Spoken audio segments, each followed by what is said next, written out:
معاكم النهارده من داخل محافظه الدقهليه. طبعا يعني معانا النهارده محمود السيد، يعني صاحب موقعة التعدي عليه النهارده من قبل يعني شخص.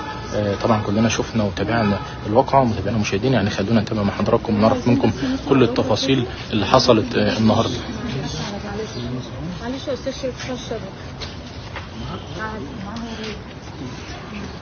احنا عارفين دلوقتي اللي حصل معاه والاعتداء اللي كان عليه بالشكل البشع اللي احنا شفناه في الفيديو اللي حصل. الف سلام عليك. الاول عايزينك بس تقول لنا التفاصيل بتاعه الواقعه بتاعه الحادث اللي حصل ده بك الاليم اللي شفناه في قطع للدراع بتاعك بسنج او سلاح ابيض. لا انا كنت مثلا خط الغمر في الليل كنت محمد حميده. ممكن تعلي صوتك بس شويه؟ محمد حميده. نزلت الركاب قبل المستشفى، ومن ضمنهم كانت مرات اخويا وصاحبتها، وبعد كده كملت على المحطه الثانيه. ماسكه لك الموضوع. كملت على المحطه الثانيه، نزلت بيت الركاب، فوقفت العربيه قلت هجيب اللي هم الطلبه اللي هم بتوع مدرسه التجاره، فجاء عليها توك توك وفي 3 انفار انا ما اعرفهمش، قعدوا يلفوا حوالين العربيه، قعدوا يخبطوا لها عليها، امشي من هنا امشي من هنا، في ايه يا عم انت وهو؟ قالوا لي ما تقفش هنا يلا امشي من هنا، وقعدوا يغلسوا عليا. قلت لهم طب ماشي انا ماشي. فجيت 3 انفار كانوا رايحين متغمر، راح متغمر يا اسطى، قلت لهم قاموا راكبين معايا ورا. فلقيت مرات اخويا كلمتني قالت لي احنا الدكتور ما لقيناهوش وهنرجع ايه معاه. قلت لهم خلاص ماشي. فكان محل العصير كان جنب الموقف، فنزلت جبت 2 عصير وجيت، وبرضه كنت تانيين مش سايبيني عمالين يغلسوا عليها برضه، خبطوا العربيه بالرفرة والباب وقعدوا يغلسوا عليها برضه. خدت العربيه ومشيت، وركبت بقى مرات اخويا وصاحبتها، وقاموا جايين برضه مغلسين عليها تاني. قمت نازل لهم، في يا ابني انت وهو؟ ديت مرات اخويا وديت صاحبتها، وعيب اللي انتوا بتعملوه دوت وانا مش من هنا. قالوا لي يا عم كده كده مش هسيبك لما نشرب العصير ايه اللي معاك دوت. هم اللي قالوا لك كده؟ طب امشوا من هنا بقى. كان من ضمنهم كان ابو اللي هو اللي فوق دوت كان واقف، بس ما كانش يعرف ان ابنه اللي كان بيتكلم. هو كام واحد؟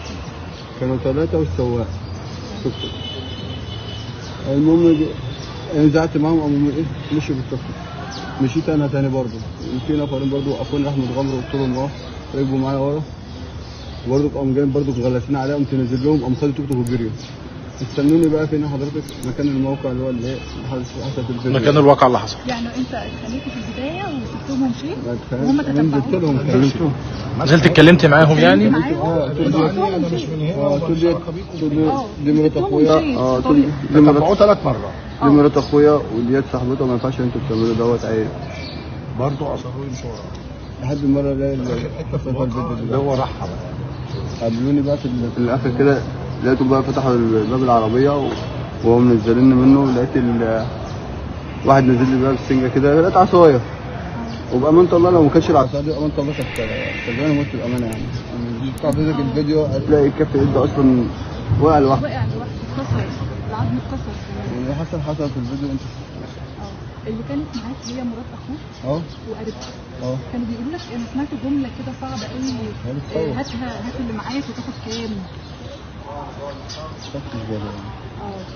هو كان من كتر التعدي عليه من اشخاص كتير ما كانش بيدافع عن نفسه، عشان خاطر كان الموضوع كله كان يعتبر قتل، يعني فيها ترصد وفيها ايه يعني سبق اصرار، لانه تتبعوه اكتر من مره، يعني حوالي 3 مرات بالظبط.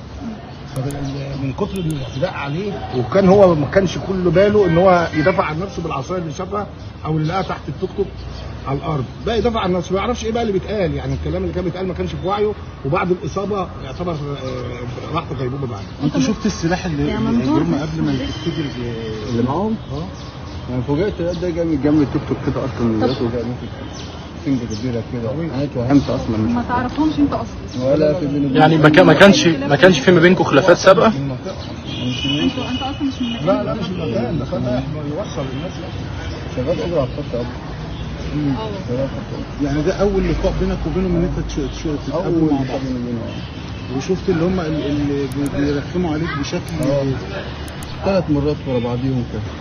ويلفوا على اللي احدث الصف هو المتهم المثل النهارده امام النيابه، واللي تم القبض عليه هم واحد بس. ربنا يخلي محمد بن هلال، جاب واحد منهم هو اللي كان ماسك السنجه، هو اللي احدث الصف. يعني هم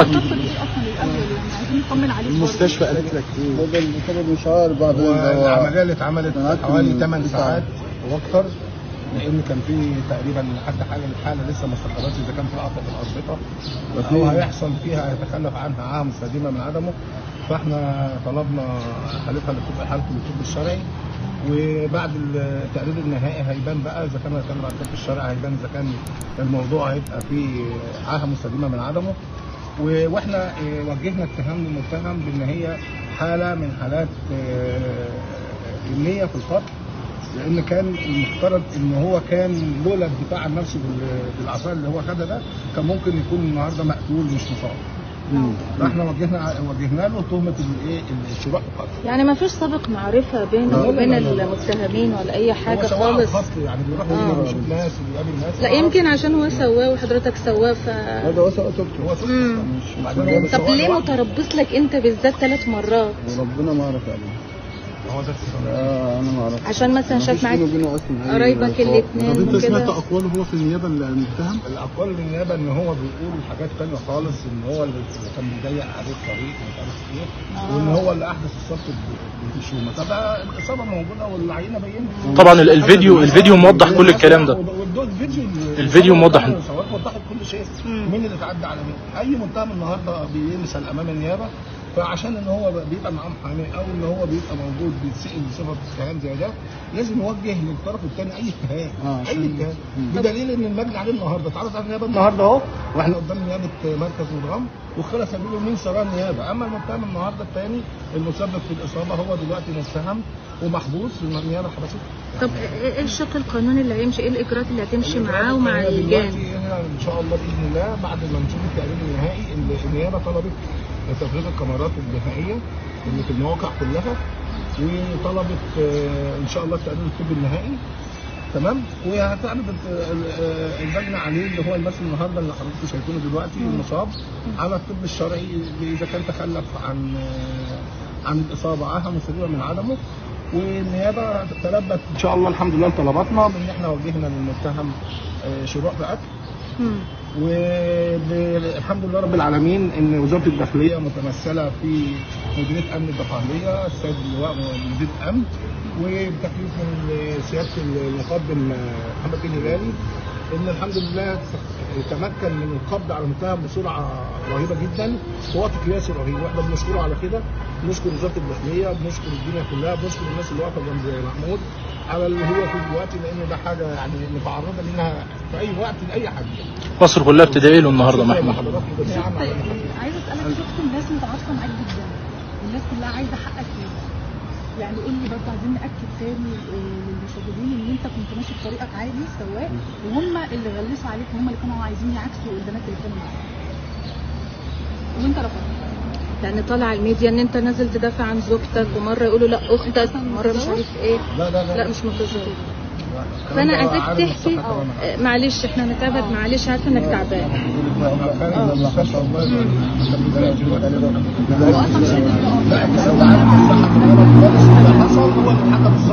احنا مش هنتجنى على حد ولا هو يتجنى على حد. الف سلامه عليه.